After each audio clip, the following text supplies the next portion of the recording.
That is Pashmina. Here comes Coffee Connection. Re-energized on the far side down, making a big move alongside her is Touch of Magic. 10, Bottle of Rouge, hang on. Bottle of Rouge may be in trouble. Coming on fast now is going to be Pashmina and Touch of Magic. Touch of Magic closing in. Bottle of Rouge taking it. Too much class. Bottle of Rouge.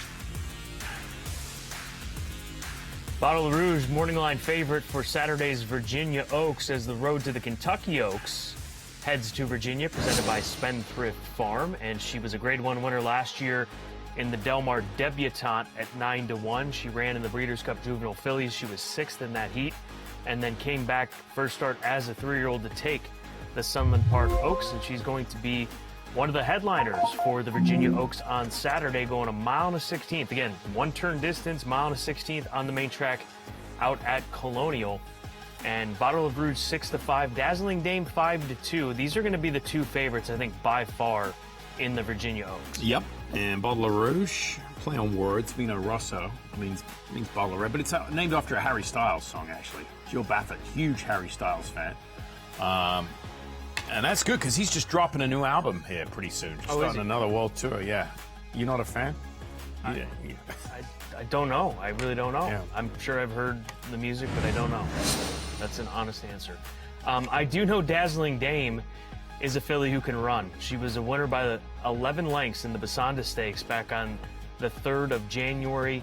She is familiar with these 1-turn distances, and this is a 1-turn race at Aqueduct, and she absolutely dominates this group. Respect the Valleys and Medallion Racing are the owners of this daughter of Gervin.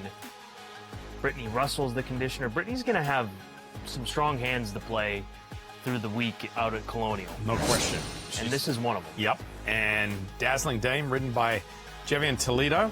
You can see it's only 1 bad performance on her sheet, and that's in the Pocahontas.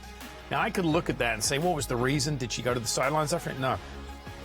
I just think that race was a little tougher than what she'd been facing against. But she came back strong last time out. I don't know how strong the Busanda was, but you can do more than win by 11. So we'll see. Wire-to-wire wins, they're probably going to send from the inside.